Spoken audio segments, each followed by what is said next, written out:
In the United States, the money in the bank isn't probably at super great risk. The bigger risk is more of a long-term risk of continued centralization. But at the same time, the world is starting to decentralize the banking system, or disintermediate the banking system. So we sort of have these two opposing forces. When you understand that, and then you understand there's a solution like Bitcoin, it makes it pretty obvious where the world would go to. So when you look at Bitcoin, which is a decentralized version that's completely open, that's permissionless, that can't be tampered with by any single one entity or organization or government, that actually is a very good payment system as well. It's a payment system as well as a good store of value, all in this one beautiful new invention. And so when you look at a decentralized system where you remove the need for trust, you don't have to trust these banks anymore, and you're free to use it at your own will. Sam Callahan begins by emphasizing the importance of thinking long-term when it comes to purchasing and holding Bitcoin. He suggests that individuals should view Bitcoin not just as an investment, but as a means of saving in a form of money that cannot be debased. This perspective is crucial in a world where many people feel the increasing pinch of rising costs, be it food, housing, or everyday expenses. Callahan argues that the root cause of these price hikes isn't just supply and demand dynamics, but the devaluation of fiat currencies themselves. As central banks continue to print more money, the purchasing power of each dollar diminishes, making everything more expensive. Please take a little time to like this video, subscribe to the channel, and turn on post notifications for more videos like this. You can also check out our other videos on cryptocurrencies and the overall digital asset space and drop your comments and observations in the comments section below. Everything you do helps with the YouTube algorithm and immensely contributes to the channel's growth. Thanks and enjoy the video. To tell people to think really long term when they purchase Bitcoin, think of it as a way to save in something that can't be debased. And you just have to understand if your life is feeling more expensive, you're probably saving in the wrong money, or at least you're thinking in the wrong money, because the food's getting more expensive. It's because the money itself is losing value. As the houses are all getting really expensive, it's a dollar can't buy as much house as it used to. But for people that have saved in Bitcoin over the last 3 or 4 years, everything's getting cheaper. Yeah. And why is that? It's because you can't print more Bitcoin. It's actually a scarce asset that actually increases in value as they continue to debase the other currency. And so you have to just think about, hey, yes, this thing can move in the short term. The price in fiat terms can move in the short term. But I own something that's very, very scarce that is actually going to benefit from the continued money printing that's going to happen in the future. And so I always recommend people just zoom out, understand that as Bitcoin gets adopted, as this trend continues, that it becomes more popular, more influential, as the governments and major financial institutions continue to build on it, and we're still in the very early days of this, there's only one thing that can happen to Bitcoin's price, because the supply is completely fixed. And so if there's more demand for something that's fixed, it's just basic supply and demand economics, where the price is it's gonna go up in value. And so yes, it's gonna be choppy.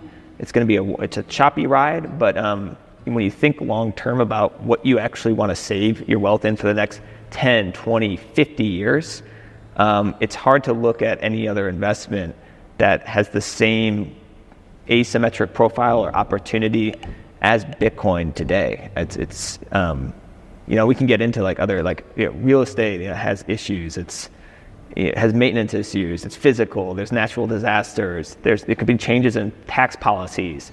It could be seized easily. So it's like, do I want to own that for 50, 100 years? I don't know. Do I want to buy some stocks? Most businesses fail over long periods of time. Majority of them fail. Do I want to hold stocks of a specific company or index funds where most of them are duds? I don't know. Probably not. I want to own something that I know is going to be scarce and it's going to be around for the next 50 or 100 years. And that's why I think people should own Bitcoin and think very, very long term about holding on to it. In the United States, the money in the bank isn't probably at super great risk. The bigger risk is more of a long-term risk of continued centralization. But at the same time, the world is starting to decentralize the banking system, or disintermediate the banking system. So we sort of have these two opposing forces. when you understand that, and then you understand there's a solution like Bitcoin, it makes it pretty obvious where the world would go to. When you look at the banking system and the concentration, there is a certain amount of trust that you're having, and you're trusting these organizations to manage the money appropriately, but also to not incorporate draconian type implementations of security and surveillance and things like that.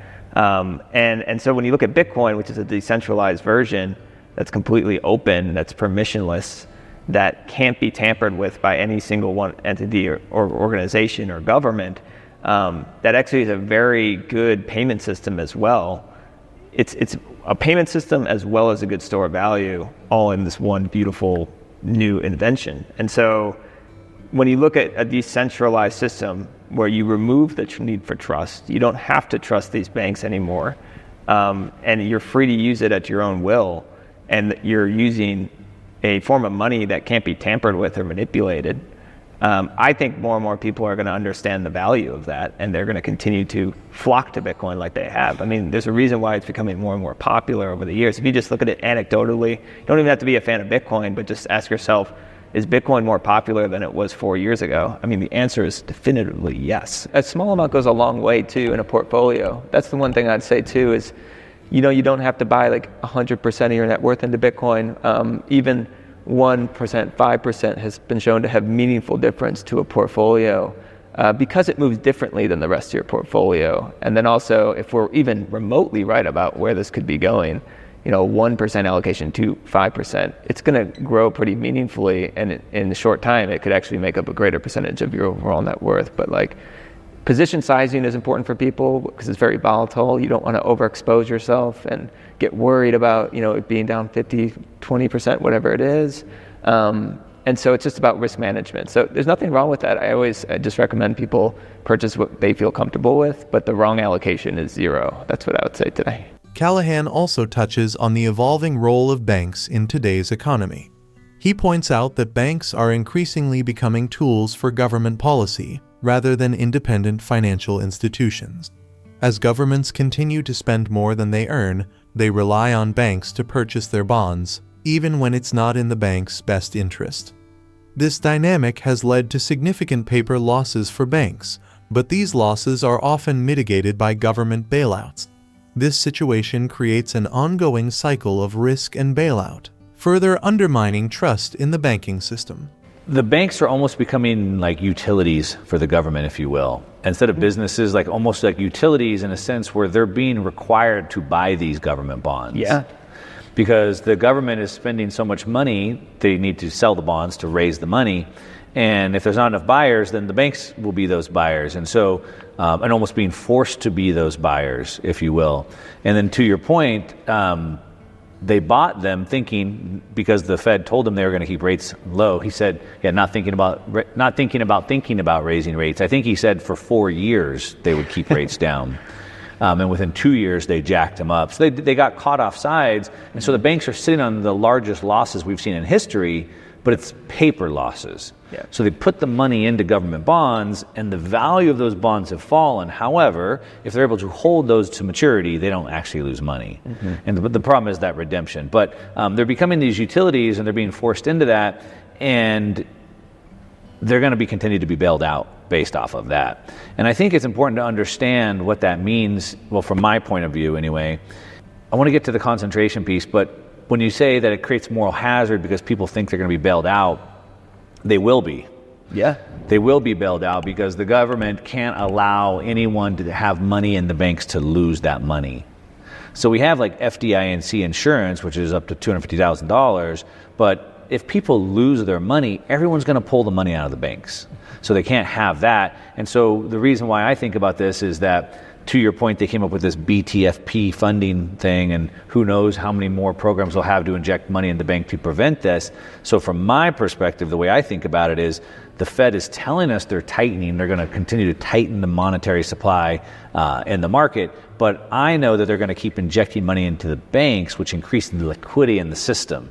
Yeah, that too. I mean, you also had the price going up all-time highs before this halving, which never happened before. So there's a little bit boost from the price action as well. But right now, price is just going sideways.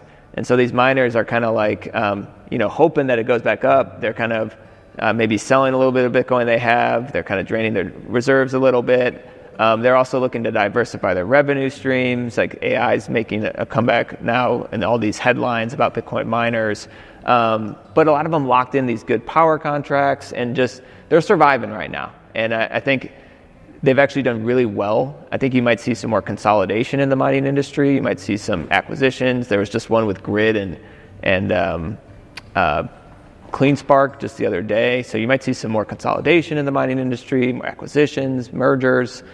But right now, I think they're doing pretty well. And I think they're just hoping that the price is going to do what it usually does with previous halving cycles, which around like 6 months, 4 to 6 months afterwards, you start to see a run up in price. And I think these miners are hoping that happens again. So I don't know if Mark, you want to add anything. No, I mean, I would agree with that. You know, the Bitcoin mining space is very competitive, and so you have, you know, potentially your single biggest expense is the power that you're paying for, and so different people have different power prices and contracts locked in at different rates.